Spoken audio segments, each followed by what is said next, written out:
உங்கள விட்டு இல்லன்னா உங்கள வேணான்னு தூக்கி எறிஞ்சிட்டு, உங்க உணர்வுகளோட விளையாடிட்டு, உங்கள காயப்படுத்திட்டு பிரிஞ்சு போன காதல், இப்ப திரும்ப வருமா? இல்ல வந்து அந்த பிரிவு வந்து நிரந்தரமா இருக்குமா? அப்படின்னு தான் இங்க பார்க்க போறோம். பிரபஞ்சம் என்ன சொல்றாங்க அப்படின்னா, திரும்பவும் அவங்க வந்து அதே நோக்கத்தோட வரதுக்கான வாய்ப்பு நெறையா இருக்கு. அவங்க கிட்டேருந்து நிச்சயமா உங்களுக்கு ஒரு ஃபோன் கால் வரும். மேபி நீங்க வந்து கொஞ்சம் டிட்டாச்டா இருக்கிறது நல்லது. நம்ம ஃபர்தரா பார்க்கலாம் ரீடிங்ல என்ன எனர்ஜி வருது அப்படின்னு. பட் பிரபஞ்சம் என்ன சொல்றாங்க அப்படின்னா, பழசுல உங்கள காயப்படுத்திட்டு போன அந்த பெர்சன் யாரா இருந்தாலும் சரி, அவங்க கிட்ட இருந்து உங்களுக்கு ஒரு ஃபோன் கால் எக்ஸ்பிரஸிங். காதுல சொல்லாம இருந்தாங்கன்னா, காதுல சொல்ல போறாங்க. உங்கள காயப்படுத்தியிருந்தாங்க அப்படின்னா, அதுக்கு மன்னிப்பு கேட்க போறாங்க. பட் இவங்களோட அந்த மன்னிப்பு கேட்கறது அப்படிங்கிற அந்த கான்செப்ட், ரீகன்சிலியேஷன், ரீயூனியன் எதுவா இருந்தாலும், எவ்வளோ தூரம் வந்து அ அது அதோட உள்நோக்கம் என்ன அப்படின்னும் பார்க்கலாம். இல்ல பிரபஞ்சம் உங்களுக்கு ஏதாவது கைடன்ஸ் குடுக்குறாங்களா அப்படின்னும் பார்க்கலாம். ஒரே நிமிஷம்.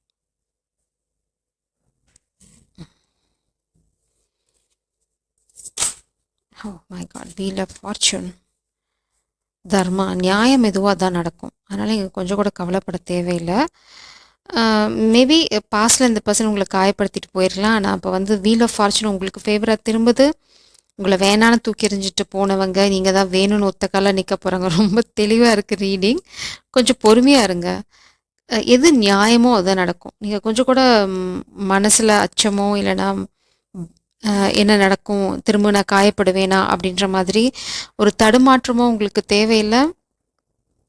இந்த காதல் வந்து பிரிஞ்சு போயிருந்தது அப்படின்னா, திரும்ப வருமா? ஒண்ணு கூடுமா? அப்படின்ற மாதிரி குழப்பம்லாம் உங்களுக்கு இருந்தது அப்படின்னா, திரும்ப காதல் வருது அப்படின்னு சொல்லிட்டாங்க. உங்கள காயப்படுத்திட்டு போனவங்க, நீங்க தான் வேணும்னு ஒத்த கால்ல வந்து நிக்க போறாங்க. அப்படி தலைகீழ் மாற்றம் வந்து உங்க காதல் வாழ்க்கையில நடக்க போகுது. ஸோ இது வந்து பிரபஞ்சம் வந்து உங்க காதல் வாழ்க்கைக்கு குடுக்குற, இல்லன்னா நீங்க பட்ட கஷ்டத்துக்கு குடுக்குற நியாயம், தர்மம் அப்படின்னு நினைக்கிறாங்க. அதுதான் உங்களுக்கு சரி. அந்த மாதிரி நடக்கிறது தான் ரொம்ப சரியான செயல் அப்படின்னு நினைக்கிறாங்க.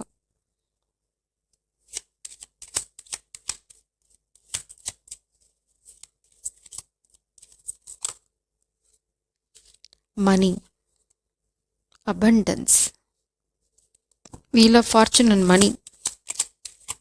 உங்களோட செல்வ நிலைமை ரொம்ப ரொம்ப முன்னாடி போகும். இல்ல மேல போயிட்டே இருக்க போது. அதுவுமே இந்த பெர்சன் வந்து ஓ மை காட்! டெத். ம். 2 விஷயம் நான் இங்க பார்க்குறேன். நீங்க வந்து மேல போறீங்க. அவங்களோட வாழ்க்கை காலச்சக்கரம். நீங்க மேல போறீங்க, அவங்க கீழ போறாங்க. அவங்க திரும்பி வரதுக்கு அதுவும் ஒரு காரணம். இந்த பெர்சன் வந்து வரதுக்கு முன்னாடி உங்ககிட்ட ஏதாவது பேச நினைக்கலாம். இந்த பெர்சன் ரியலைஸ் பண்ணிட்டாங்களா அப்படின்னா, எஸ் ரியலைஸ் பண்ணிட்டாங்க. இங்க கடவுளோட சப்போர்ட்ட கேட்குறாங்க. இல்ல கடவுள்ட்ட மன்னிப்பு கேட்குறாங்க. பாஸ்ட்ல இந்த பெர்சன் மேபி மணி மைண்டடா இருந்தாங்க அப்படின்னா, அதுக்கெல்லாம் ஒரு முற்றுப்புள்ளி வைக்கிறாங்க. நீ வந்து காதல் தான் பெருசு. எனக்கு மணி வந்து ஆக்சுவலா இருக்கட்டும். அத அப்புறம் பார்த்துக்கலாம் அப்படின்ற மாதிரி ஏதோ ஒரு மாற்றம் அவங்களுக்குள்ள வந்துட்டுருக்கு, இல்ல வந்திருக்கு. நான் பாட்டம் டெக்ல எம்பரர் பார்க்குறேன். இந்த பெர்சன் வந்து மேபி ரொம்ப ஈகோயிஸ்டிக் பெர்சனா இருக்கலாம். இல்லைனா பவர் பவர் ஹங்கிரி அப்படின்னு சொல்லுவாங்க. பணம், பதவி இந்த மாதிரி விஷயங்கள ரொம்ப ஆர்வமா இருக்கவங்களா இருக்கலாம். 8 ஆஃப் கப்ஸ்.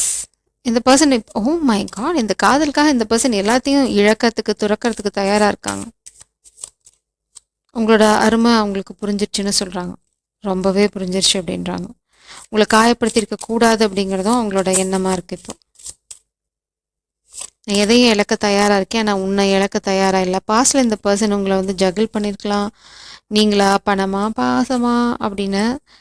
ஆனா கிங் ஆஃப் சோர்ஸ் எனர்ஜி. இப்ப இந்த பெர்சன் உண்மைதான் உங்ககிட்ட சொல்லப் போறாங்க. வேற எதுவும் இல்ல. உண்மை தவிர வேறொன்றும் இல்லை. அதையும் ஒத்துக்குப்பாங்க.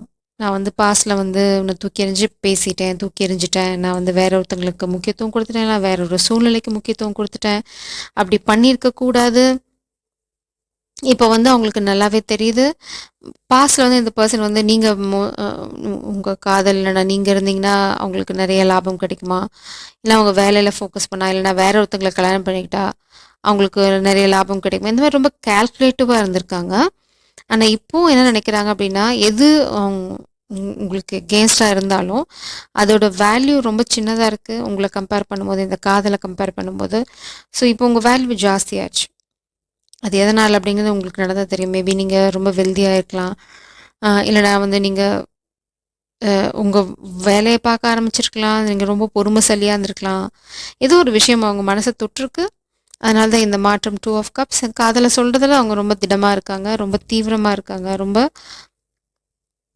தெளிவாகவும் இருக்காங்க. உங்களுக்கு என்ன பண்ணாங்க, என்ன துரோகம் நடந்தது, என்ன என்ன பண்ணணும் அப்படிங்கிறது அவங்களுக்கு இப்போ தெளிவாக தெரியுது. அதை தான் பண்ண போகிறாங்க.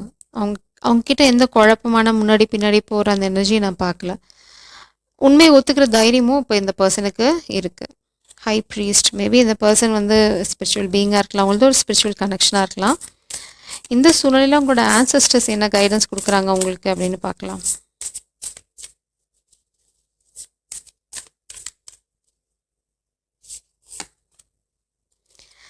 Trust your talents in changing times. அதான் இந்த பர்சன் வந்து இப்போ உங்களை ரொம்ப அறிவாளியாக பார்க்குறாங்க, இல்லைனா வந்து ரொம்ப பொறுமைசாலி, நீங்கள் வந்து ரொம்ப மெச்சூர்ட் ஆகிட்டீங்க முதல் இருந்ததை விட. அது வந்து இன்னுமே அவங்களுக்கு வந்து ரொம்ப அட்ராக்டிவாக இருக்குது பாருங்கள். ரொம்ப heart guardian. Oh my god, இந்த பர்சன் வந்து உங்கள் மனசை காயப்படுத்திட்டு போனாங்க. ஆனால் நீங்கள் ஒரு நொடி கூட அவங்கள எந்த விதத்துலேயும் காயப்படுத்தலை. அது அவங்களுக்கு நல்லா தெரியும், இல்லைனா இப்போ நல்லா புரிஞ்சிருச்சு.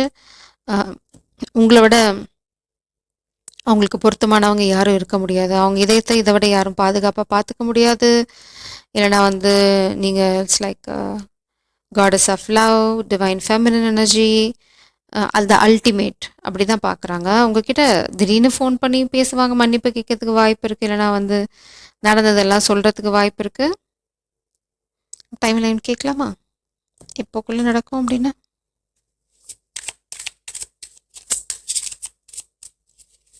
இந்த மாற்றத்தை நீங்கள் எப்போ எதிர்பார்க்கலாம்? கலெக்டிவ் எப்போ எதிர்பார்க்கலாம்? ஸ்பிரிட்ஸ் ஃப்ளிப் ஆகுது எனர்ஜி. ஸோ கொஞ்சம் தடைகள் இருக்கும்.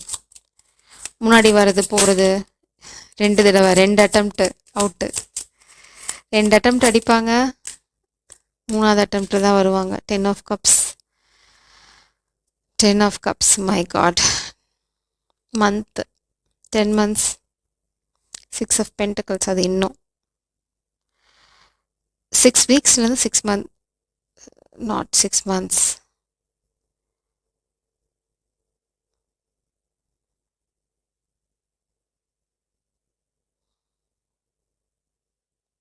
Ten of Pentacles, 6 of Pentacles, 6 months.